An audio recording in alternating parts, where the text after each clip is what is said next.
নমস্কাৰ, মোৰ নাম ডাক্তৰ মুৰ্ছনা খাউণ্ড। মই এগৰাকী পেডিয়াট্ৰিচিয়ান আৰু লেক্টেশ্যন কনচালটেণ্ট হয়। আজি আমি কথা পাতিম এনেকুৱা এটা টপিকৰ ওপৰত যিটো মোক প্ৰায় পেচেণ্টৰ মাক দেউতাকে সুধি থাকে কি আমাৰ শিশুটি 6 মাহ হ'বলৈ ধৰিছে, আমি কি খাদ্য খুৱাব লাগে, কিমান খুৱাব লাগে, কেইবাৰ খুৱাব লাগে আৰু তাক কেনেদৰে বনাব লাগে।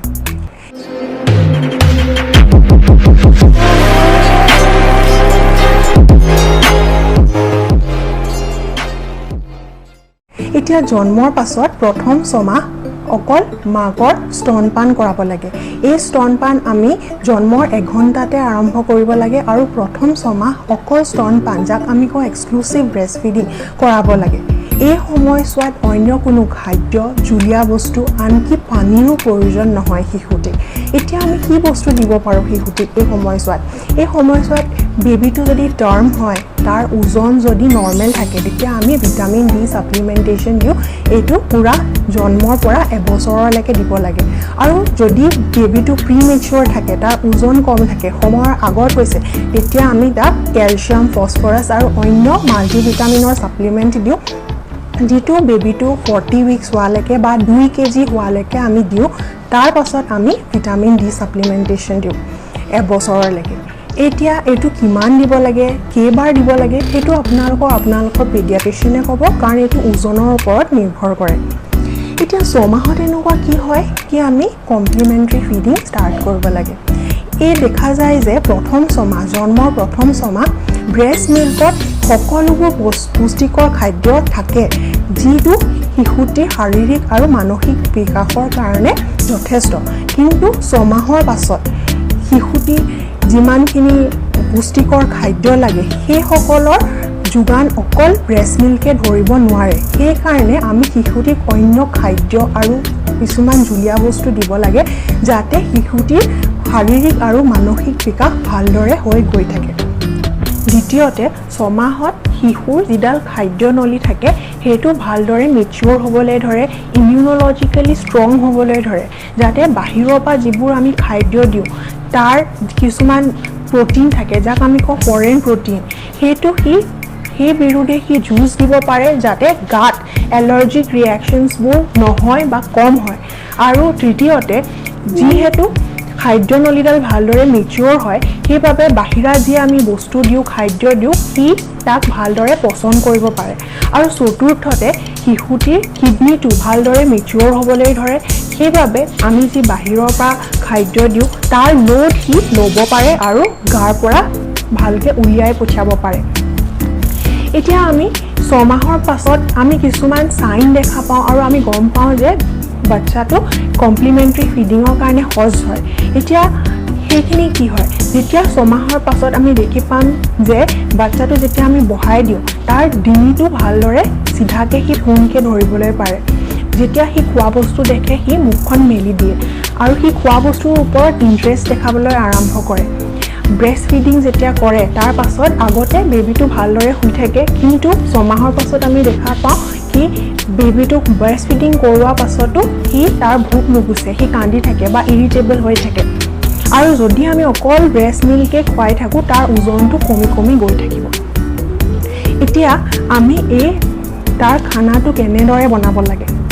প্ৰথমতে বনোৱাৰ আগতে আমি নিজৰ হাত দুখন পূৰা ইয়াৰলৈকে ভালদৰে চাবোন পানীৰে ধুই ল'ব লাগে। তাৰপাছত আমি যিটো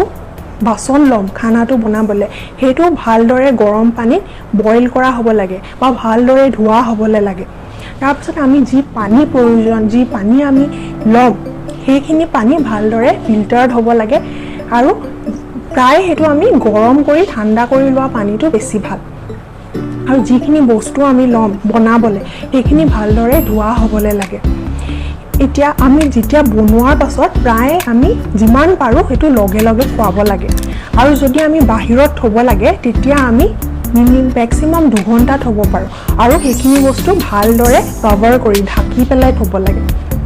আৰু যদি 2 ঘণ্টাতকৈ বেছি আমি থ'ব লগা হয় তেতিয়া আমি ৰেফ্ৰিজাৰেট কৰিব লাগে, ফ্ৰিজত থ'ব লাগে। কিন্তু খোৱাৰ আগতে আমি চাব লাগে যাতে সেইটো বহুত গৰমো নহয়, বহুত ঠাণ্ডাও নহয়। আমি ভালদৰে ভাল টেম্পাৰেচাৰত, নৰ্মেল টেম্পাৰেচাৰ, বডি টেম্পাৰেচাৰত অনাৰ পাছতহে শিশুটিক খুৱাব লাগে। এতিয়া আমি কি বস্তু দিব লাগে খাবলৈ? প্ৰথম 6 মাহৰ পৰা 9 মাহলৈকে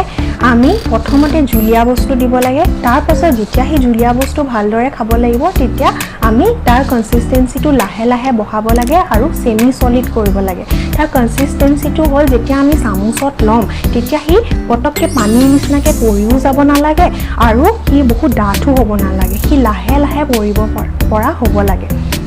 এটো আমি কিমান বাৰ দিম দিনত আমি 3 বাৰকে দিম আৰু তাৰ লগতে আমি ব্ৰেষ্ট ফিডিং দিব লাগে বাচ্চাটোৱে যিমান বাৰ খায় কিমান বাৰ ব্ৰেষ্ট ফিডিং দিব লাগে 5 বাৰ 6 বাৰ 7 বাৰ 8 বাৰ যেবাৰ খায় আমি ব্ৰেষ্ট ফিডিং দিব লাগে আৰু আমি কিমান দিব লাগে প্ৰথমতে আমি 2 বা 3 চামুচৰ পৰা ষ্টাৰ্ট কৰিব লাগিব কাৰণ প্ৰথম বাৰত বাচ্চাটোৱে বেছিকে নাখাব এবাৰত আমি 2-3 চামুচকে ষ্টাৰ্ট কৰিম আৰু যেতিয়া হি খাবলৈ ধৰিব আমি লাহে লাহে পৰিমাণটো বঢ়াই পেলাই আধা কাপ 125 ml লৈকে লৈ যাম আমি মনত ৰাখিব লাগিব যে আমি যেতিয়া খুৱাম তেতিয়া বাচ্চাটো আমি আমাৰ কুলাত বহাই লম আৰু খোৱাৰ আগতে মাকে আৰু বাচ্চাৰ দুটাৰে হাত ভালদৰে সাবুন পানীৰে ধুই ল'ব লাগে আৰু মাকে নিজে হাতে দি চামুচেদি বাচ্চাটো খুৱাব লাগে নিজৰ কুলাত বহাই 9 মাহৰ পৰা 12 মাহত আমি বাচ্চাটোক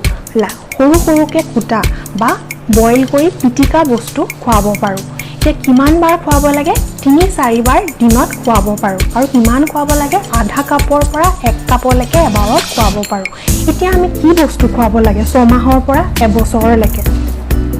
প্ৰথমতে আমি ব্ৰেড বিস্কিট ভাত বা ৰুটি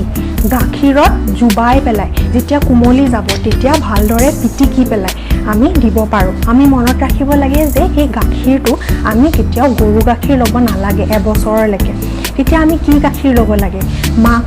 মাকৰ বুকুৰ গাখীৰ আমি ল'ব পাৰো যদি মাকে উলিয়াই দিবলৈ পাৰে আৰু সেইটো অতি উত্তম হয়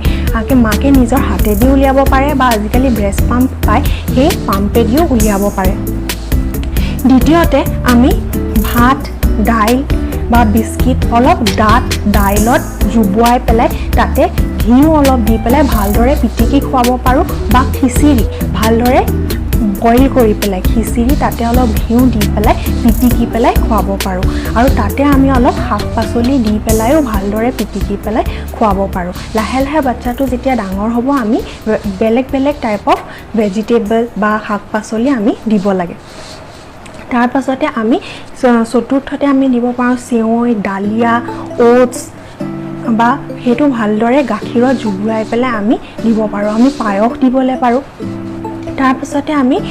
কণীৰ হালধীয়া অংশটো দিব পাৰো দৈ দিবলৈ পাৰো আৰু 9 মাহৰ পাছত আমি বাচ্চাটোক মাছ মাংস দিব পাৰো তেতিয়া আমি কি বস্তু দিব নালাগে এবছৰলৈকে গৰু গাখীৰ দিব নালাগে আৰু এবছৰলৈকে কণীৰ বগা অংশটো দিব নালাগে যদি আমি কমাৰ্চিয়েলি এভেইলেবল আজিকালি বহুত শিশু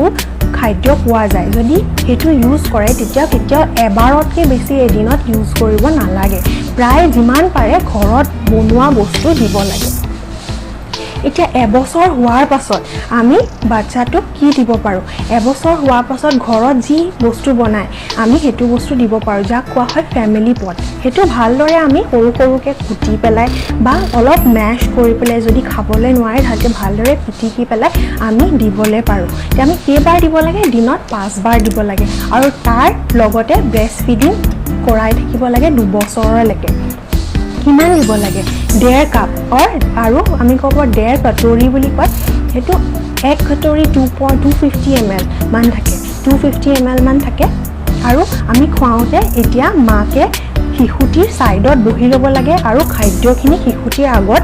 যোগান ধৰি পেলাই শিশুটিক নিজে খাবলৈ অনুপ্ৰেৰণা দিব লাগে কেতিয়াও জোৰ কৰি পেলাই তাক খুৱাব নালাগে যদি জোৰ কৰে তেতিয়া কিছুমান নিগেটিভ ৰিএনফোৰ্সমেন্ট কৰে আৰু সি নোখোৱাও হৈ যাব পাৰে 2 বছৰ হোৱাৰ পাছত যি